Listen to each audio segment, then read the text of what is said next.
Bismillahirrahmanirrahim. Assalamualaikum warahmatullahi wabarakatuh. Saya Anis Nabila binti Zulkifli dari kelas PT3S2 14. Pada hari ini, saya akan membentangkan tentang isu keruntuhan akhlak dalam skop Ponteng. Untuk itu, saya akan menjelaskan punca dan langkah penyelesaian bagi isu keruntuhan akhlak iaitu Ponteng dalam kalangan remaja. Isu permasalahan keruntuhan akhlak ini telah dapat dikesan beberapa punca berlakunya Ponteng dalam kalangan remaja di Malaysia. Punca keruntuhan akhlak dalam konteks Ponteng antaranya ialah kurang didikan agama. Kebanyakan kajian menunjukkan bahawa remaja yang terlibat dengan keruntuhan akhlak kebiasaannya mempunyai latar belakang keluarga yang tidak mementingkan didikan agama.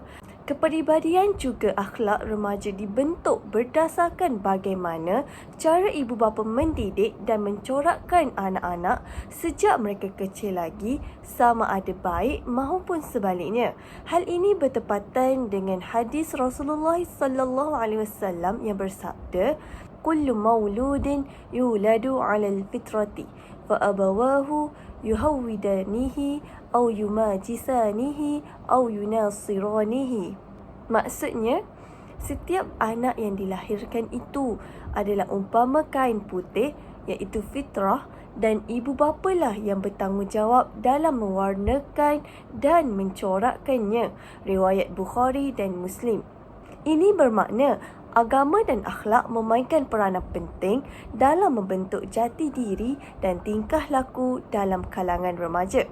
Setiap tingkah laku yang lahir daripada remaja merupakan cerminan daripada apa yang tersemat dalam diri mereka. Tanpa didikan agama yang sebaiknya, remaja mudah terpesong kerana perasaan ingin mencuba sesuatu perkara baru seperti Ponteng tanpa mengambil kira kesan baik atau buruknya daripada perbuatan tersebut.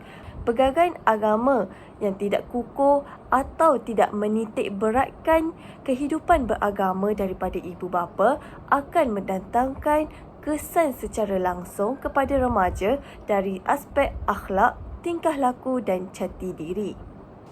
Selain itu, terdapat juga informan yang mengakui konflik keluarga merupakan punca yang menyebabkan remaja terlibat dalam masalah Ponteng.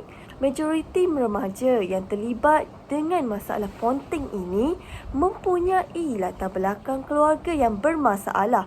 Kepincangan keluarga adalah punca terbesar yang mendorong remaja kepada peningkatan dalam keruntuhan akhlak, lebih-lebih lagi dalam aktiviti Ponteng. Pertelingkahan yang berlaku antara ibu bapa dan faktor kurang pendapatan harian akan mempengaruhi dan mengganggu fikiran remaja sehingga menyebabkan mereka hilang rasa minat untuk datang ke sekolah kerana turut berhadapan dengan konflik keluarga.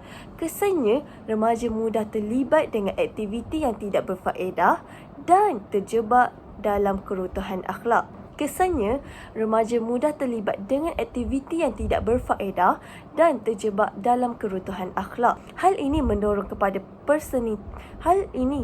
kepada munculnya personaliti remaja yang negatif dan terlibat dengan tingkah laku Ponteng.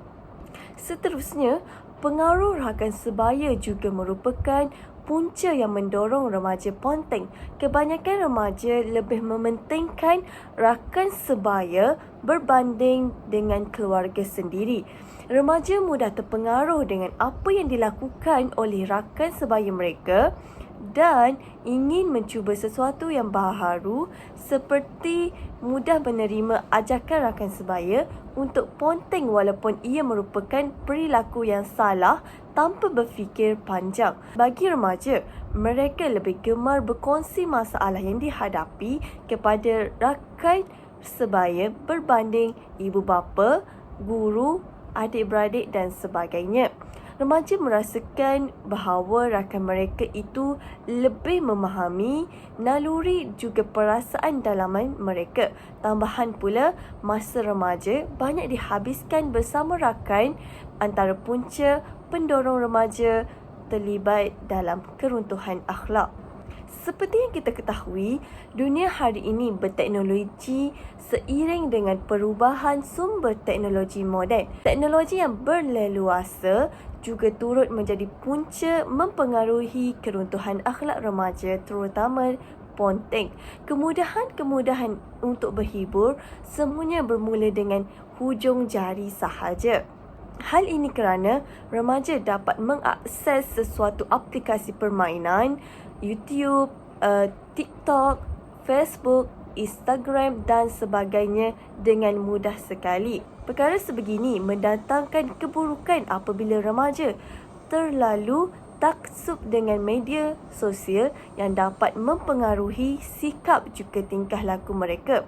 Kesannya, remaja lebih gemar membuang masa dengan perkara yang tidak berfaedah dan sanggup ponteng demi memenuhi kepuasan hiburan yang melampau. Allah Subhanahu Wa Taala berfirman dalam surah Al-As ayat 1 dan 2. A'udzubillahi minasyaitonirrajim. Bismillahirrahmanirrahim. Wal 'asr innal insana lafi khusr, yang bermaksud demi masa, sesungguhnya manusia itu dalam kerugian.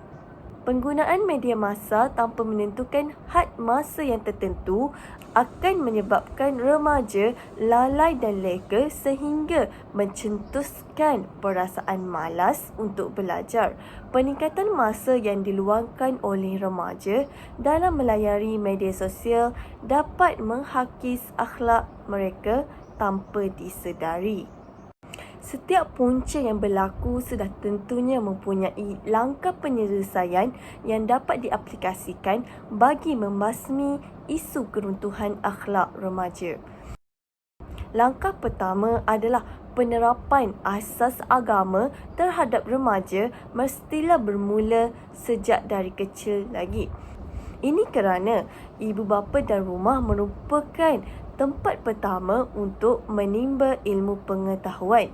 Ibu bapa perlulah mengenalkan asas fardu ain, perkara-perkara yang berkaitan akidah seperti mengenali Allah dan Rasul, menunaikan solat, puasa, membaca Al-Quran, akhlak dalam Islam dan mempraktikannya hendaklah dilatih dari awal seperti peribahasa yang berbunyi, melentur buluh biarlah dari rebungnya. Allah Subhanahu Wa Taala juga berfirman dalam surah Luqman ayat 1. A'udzubillahi minasyaitonirrajim. Bismillahirrahmanirrahim. Ya bunayya aqimis salata wa'mur bil ma'ruf wanha 'anil munkari wasbir 'ala ma asabak. Inna dhalika min azmil umur. Maksudnya, wahai anak kesayanganku, dirikanlah solat dan suruhlah berbuat kebaikan serta laranglah daripada melakukan perkara yang mungkar dan bersabarlah atas segala bala bencana yang menimpamu. Sesungguhnya yang demikian itu adalah dari perkara-perkara yang dikehendaki diambil berat melakukannya. Jadi, dari petikan ayat Al-Quran di atas, ibu bapa perlulah mengingatkan anak-anak untuk menunaikan segala perintah Allah dan melarang perbuatan yang mungkar seperti ponteng bagi melahirkan remaja yang mementingkan agama dan berakhlak dalam kehidupan. Penekanan akhlak dan amalan ajaran agama mempunyai kaitan yang kuat dalam membina keberkesanan institusi keluarga. Dengan adanya ilmu agama di dada remaja, sudah tentunya mereka dapat menghindari diri daripada terlibat dalam permasalahan keruntuhan akhlak iaitu ponteng.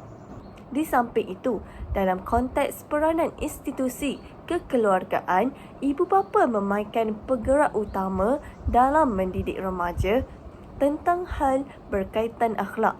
Konsep kesejahteraan keluarga menurut Islam adalah bersifat syumul dari aspek berkasih sayang, saling mengingati, berakhlak antara satu sama lain dan sebagainya. Jelaslah akhlak ini perlu dipraktikkan secara menerus sehingga tertanam dalam diri remaja bagi melahirkan model remaja yang berakhlak mulia. Rasulullah SAW bersabda dalam sebuah hadis riwayat Tirmizi, "Ma min syai'in athqala fi mizani al-mu'mini yawmal qiyamati min husnil khuluqi wa inna Allah yubghidu fahishu al-badhi." Maksudnya, tidak ada sesuatu yang paling berat timbangan oleh Allah ditimbangnya ialah akhlak yang baik. Oleh itu, didikan ini perlulah didedahkan sebaik mungkin oleh ibu bapa agar akhlak remaja terus terpelihara serta mereka mampu membentengi diri daripada terjebak dengan keruntuhan akhlak. Pergaulan remaja dengan rakan sebaya perlulah dipantau oleh ibu bapa atau penjaga yang bertanggungjawab ke atas mereka. Latar belakang dan keluarga rakan sebaya seharusnya diambil tahu bagi memastikan remaja tidak tersalah memilih kawan. Memantau pergaulan remaja ini bukanlah untuk mengongkong mereka, akan tetapi bagi memastikan mereka tidak terpengaruh dengan rakan sebaya dalam melakukan aktiviti yang merosakkan akhlak. Ini bertepatan dengan firman Allah Subhanahu Wa Taala dalam surah At-Tahrim ayat 6. Maksudnya, wahai orang yang beriman, peliharalah dirimu dan keluargamu dari api neraka yang bahan bakarnya adalah manusia dan batu. Penjaganya adalah malaikat-malaikat yang kasar dan keras, yang tidak durhaka kepada Allah terhadap apa yang Dia perintahkan kepada mereka dan selalu mengerjakan apa yang diperintahkan. Pengawasan ke atas remaja ini menjadi sebuah keperluan bagi mengetahui setiap perbuatan, perlakuan dan perkembangan serta keadaan semasa remaja tidak kira di mana jua. Oleh yang demikian, ibu bapa seharusnya memerhati dan mengawasi tingkah laku remaja bagi memastikan remaja tidak melakukan perkara yang menyalahi perintah Allah sehingga terjatuh dalam lembah keruntuhan akhlak. Pengaruh rakan sebaya ini boleh dicegah awal dengan nasihat dan teguran secara berterusan. Setiap nasihat yang diberikan dapat memberi kesan dan kesedaran kepada remaja itu sendiri dan rakan sebayanya serta dapat menyelamatkan diri mereka dari kesesatan keruntuhan akhlak. Akhir sekali, langkah penyelesaian masalah keruntuhan akhlak yang keempat adalah bijak menggunakan teknologi. Secara umumnya, teknologi ini sememangnya banyak mendatangkan kebaikan apabila digunakan dengan betul. Kenyataan ini disokong oleh Salman ETAL 2014, iaitu pengguna internet memperoleh banyak faedah dengan teknologi yang ada kini dari segi aplikasi di internet seperti pendidikan, komunikasi, perniagaan dan lain-lain. Aktiviti remaja dengan teknologi seperti telefon pintar dan internet perlu dipantau agar dapat membasmi kelalaian dalam menelayari lambakan bahan yang tidak berfaedah di internet. Pengawasan ini bagi membantu remaja daripada tidak terjebak dalam permasalahan keruntuhan akhlak.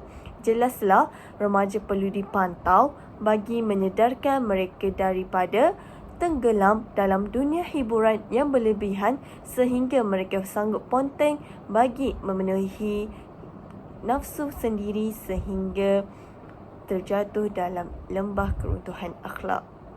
Itu sahaja pembentangan saya pada hari ini. Sekian, terima kasih. Wabillahi taufiq wal hidayah. Wassalamualaikum warahmatullahi wabarakatuh.